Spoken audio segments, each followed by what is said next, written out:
तो दोस्तों Realme ने हाल ही में Realme स्मार्ट टीवी स्टिक को लॉन्च कर दिया है, जिस पर आपको 1080p यानी कि फुल HD रेजोल्यूशन का सपोर्ट देखने को मिलेगा। इसके पहले Realme ने 4K गूगल टीवी स्टिक को लॉन्च किया था, जिस पर हमें मैक्सिमम 4K रेजोल्यूशन का सपोर्ट मिलता है। तो बेसिकली ये डिवाइस एक डाउनग्रेडेड वर्जन है, जिसे फुल HD या 1080p टेलीविजन सेट्स के लिए बनाया गया है। अगर हम इसके बॉक्स कंटेंट्स की बात करें तो इसके अंदर आपको वो सारी चीजें देखने को मिल जाएगी जो आपको 4K गूगल टीवी स्टिक के साथ मिलता है, जैसे कि actual TV stick device obviously, फिर पावर सप्लाई के लिए आपको USB पावर केबल भी मिल जाएगा, फिर आपको इसके अंदर एक ब्लूटूथ एनेबल्ड रिमोट कंट्रोल भी मिलेगा, फिर HDMI एक्सटेंडर केबल भी मिलेगा आपके टीवी के HDMI पोर्ट को एक्सटेंड करने के लिए, फिर इसके अंदर जो पावर ब्रिक आपको मिलेगा पावर सप्लाई के लिए, उस पर आपको 5 वोल्ट और 1 एम्पियर का पावर आउटपुट देखने को मिलेगा, और लास्टली इसके साथ आपको 2 AAA बैटरीज भी मिल जाएगी। बॉडी और डिजाइन के डिपार्टमेंट में आपको इस डिवाइस पर कोई भी डिफरेंस देखने को नहीं मिलेगा जब हम इसे गूगल 4K टीवी स्टिक के साथ कंपेयर करेंगे। इस डिवाइस के फ्रंट पर भी आपको एक छोटा सा पावर इंडिकेटर मिल जाएगा जो लाइट अप हो जाता है जब इस डिवाइस को पावर मिलता है, बट इस पर जो हमें HDMI मेल पार्ट देखने को मिलेगा उस पर हमें HDMI 1.4 वर्जन का सपोर्ट मिलेगा। पिछले वाले डिवाइस पर हमें HDMI 2.1 सपोर्ट देखने को मिला था। दूसरे साइड पर आपको फीमेल माइक्रो USB पोर्ट मिल जाएगा जो यूजुअली पावर सप्लाई के लिए होता है, बट इस पर आप वाई स्प्लिटर जैसे केबल को अटैच करके एक्सटर्नल डिवाइसेस यानी कि पेन ड्राइव को इसके साथ कनेक्ट कर पाओगे। अब एक नजर डालते हैं इसके रिमोट कंट्रोल पर। इसके रिमोट कंट्रोल पर आपको कोई भी डिफरेंस देखने को नहीं मिलेगा जब हम इसे Realme 4K Google TV stick के साथ कंपेयर करेंगे। बटन्स के पोजीशन, नंबर ऑफ बटन्स और जो बटन्स इस पर दिए गए हैं वो सारे आपको एग्जैक्टली सेम मिलेंगे। जैसे कि यहाँ पर भी आपको dedicated Netflix, YouTube, prime video के बटन्स मिल जाएंगे, तो एक डेडिकेटेड सेटिंग का बटन भी मिलेगा और एक डेडिकेटेड आपको म्यूट बटन भी मिल जाएगा। और गूगल असिस्टेंट को यूज करने के लिए यानी कि वॉइस सर्च करने के लिए इस पर आपको एक माइक भी मिल जाएगा। अब इसके कुछ स्पेसिफिकेशंस को चेक कर लेते हैं। तो इसके अंदर आपको 1 GB रैम और 8 GB इंटरनल स्टोरेज मिलेगा। हमारे हिसाब से इतना मेमोरी बहुत ही कम है एक टीवी स्टिक जैसे डिवाइस को स्मूथली रन करने के लिए डे टू डे लाइफ में।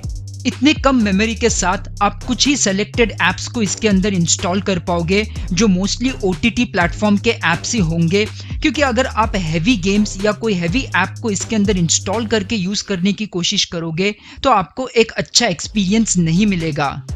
इसके अंदर आपको क्वाड कोर प्रोसेसर मिलेगा जिस पर आपको Cortex A35 CPU मिल जाएगा, और ग्राफिक्स को हैंडल करने के लिए इसके अंदर आपको डुअल कोर प्रोसेसर मिलेगा, बट उसके अंदर आपको ARM G31 MP2 GPU देखने को मिलेगा। ये कॉन्फ़िगरेशन एवरेज सा है एक टीवी स्टिक डिवाइस को स्मूथली रन करने के लिए। तो अगर आप इसके अंदर हैवी ग्राफिक वाले गेम्स को इंस्टॉल करके खेलने के बारे में सोच रहे हो तो ये डिवाइस आपके लिए नहीं है। अगर हम कनेक्टिविटी की बात करें तो इसके अंदर आपको डुअल बैंड वाईफाई सपोर्ट देखने को मिलेगा। इसका मतलब ये डिवाइस 2.4 GHz और 5 GHz दोनों ही नेटवर्क बैंड्स को सपोर्ट करता है, तो ये एक अच्छी बात है अगर आप इस डिवाइस के साथ हाई स्पीड इंटरनेट को यूज करना चाहते हो। और ब्लूटूथ डिवाइसेस को कनेक्ट करने के लिए इसके अंदर आपको ब्लूटूथ वर्जन 5.0 मिल जाएगा। ये device Realme 4K Google TV stick की तरह Android 11 tvOS पर ही रन करेगा। ये एक बहुत ही बढ़िया बात है क्योंकि यही Android TV का लेटेस्ट OS वर्जन है जो आपको Android TV स्टिक्स या Android TVs पर मैक्सिमम देखने को मिल सकता है। बट पुराने डिवाइस पर आपको गूगल टीवी यूजर इंटरफेस देखने को मिलता है जो फिलहाल Realme 4K टीवी स्टिक को छोड़कर सिर्फ गूगल क्रोमकास्ट पर ही अवेलेबल है, बट गूगल क्रोमकास्ट इंडिया पर अवेलेबल नहीं है, इसलिए Realme 4K टीवी स्टिक इकलौता ऐसा डिवाइस है जिस पर आपको गूगल टीवी यूजर इंटरफेस मिलता है। बट नए Realme टीवी स्टिक पर आपको गूगल टीवी यूजर इंटरफेस देखने को नहीं मिलेगा। इस पर आपको वही पुराना Android टीवी यूजर इंटरफेस मिलेगा जो फिलहाल इंडिया में Android टीवी डिवाइसेस जैसे कि Android TV और TV stick in most of the devices पर अवेलेबल है। वही यूजर इंटरफेस आपको इस Realme टीवी स्टिक पर देखने को मिलेगा। बट गूगल टीवी जो फिलहाल इंडिया में अवेलेबल है वो कंप्लीट या full Google TV user interface experience आपको नहीं देता है, क्योंकि जो यूजर इंटरफेस हमें बाकी कंट्रीज पर देखने को मिलता है, जिस पर हमें कुछ एडिशनल टैब्स और कुछ एडिशनल सेक्शंस देखने को मिलते हैं, वो सारे आपको गूगल टीवी यूजर इंटरफेस जो इंडिया में अवेलेबल है उस पर देखने को नहीं मिलता है।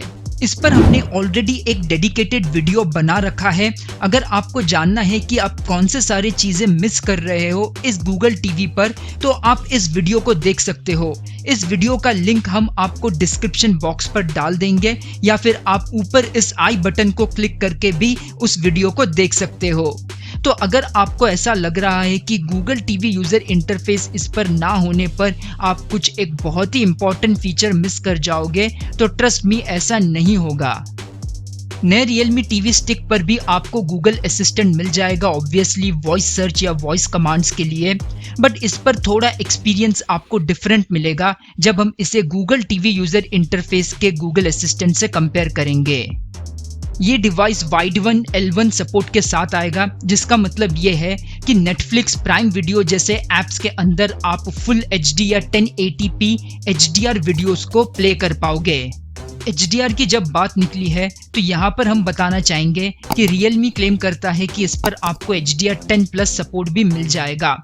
ऐसा ही क्लेम Realme ने Realme 4K Google TV stick के साथ भी किया था, बट उस पर जब हमने HDR 10+ कंटेंट को प्ले किया तो हमें HDR 10+ का सपोर्ट देखने को नहीं मिला, क्योंकि जब हमने टीवी इन्फो पर जाकर चेक किया कि हमें कौन सा इनपुट सिग्नल मिल रहा है, तो वहां पर हमें HDR 10+ नहीं दिखा। वहां पर हमें नॉर्मल HDR रिलेटेड इंफॉर्मेशन नजर आया। तो जो क्लेम Realme कर रही है इस नए डिवाइस के साथ HDR 10+ कंटेंट को प्ले करने का, फिलहाल उस पर हम कोई भी श्योरिटी नहीं दे पाएंगे जब तक हम एक्चुअल डिवाइस को यूज करके टेस्ट ना कर ले। पुराने Realme TV स्टिक पर हमें HDR रिलेटेड एक बहुत ही मेजर इशू देखने को मिलता है, जहां पर HDR हमेशा ऑन रहता है, जिसके वजह से सारे standard dynamic range content forcefully HDR पर कन्वर्ट हो जाते हैं, जिस पर हमें सही कलर और ब्राइटनेस नहीं मिलता है। हम होप करते हैं कि Realme ने उस चीज को नए डिवाइस पर कंटिन्यू ना किया होगा और हमें ऑप्शन दिया होगा कि वेदर हम इसे एडेप्टिव मोड पर रखें या तो फिर हमें HDR को हमेशा के लिए ही बाय डिफॉल्ट ऑफ करके दिया होगा। नए Realme TV स्टिक पर भी आपको Google Chromecast का सपोर्ट देखने को मिलता है, जिसका मतलब यह है कि आप अपने Android स्मार्टफोन पर Google ऐप के थ्रू यानी Google होम ऐप के थ्रू अपने मोबाइल स्क्रीन को टीवी पर मिरर कर पाओगे, और जितने भी ऐप्स पर आपको Google Chromecast का सपोर्ट मिलता है वो सारे ऐप्स को आप डायरेक्टली अपने फोन से टीवी पर यूज कर पाओगे। आइए लास्टली हम इसके प्राइसिंग और अवेलेबिलिटी की बात कर लेते हैं। ये डिवाइस आपको 2999 पर खरीदने को मिलेगा, बट हमारे हिसाब से Realme ने इस डिवाइस को ओवर प्राइस किया है। अगर ये डिवाइस 2000 से लेकर 2500 के रेंज पर अवेलेबल होता तो ये कुछ हद तक कॉम्पीट कर पाता Fire TV स्टिक जैसे डिवाइसेस के साथ, बट सिंस इसका परफॉर्मेंस और जो कॉन्फ़िगरेशन ये ऑफर करता है वो बहुत ही एवरेज सा है, तो हमारे हिसाब से 2999 Realme ने इस डिवाइस के लिए ओवर प्राइसिंग किया है। ये डिवाइस आपको फ्लिपकार्ट पर मिल जाएगा और इसे आप Realme के खुद के वेबसाइट से भी खरीद सकते हो। अगर आप इसे Realme के वेबसाइट से खरीदोगे तो आपको इनिशियली 100 रुपीज ऑफ भी मिल जाएगा, और इस डिवाइस को खरीदने के लिए आपको 13 अप्रैल तक का वेट करना पड़ेगा, क्योंकि 13 अप्रैल से इस डिवाइस का सेल शुरू हो जाएगा। सो फ्रेंड्स, ये था हमारा फर्स्ट इंप्रेशन और specification check of Realme smart TV stick. तो दोस्तों, अगर आपको ये वीडियो पसंद आए तो इस वीडियो को लाइक और शेयर जरूर कर दीजिए, और हमारे चैनल को भी सब्सक्राइब कर दीजिए और उस बेल नोटिफिकेशन आइकन को भी क्लिक कर दीजिए। तो इस वीडियो में बस इतना ही, बट हमारे अगले वीडियो तक अपना ख्याल रखिए and stay safe and stay healthy.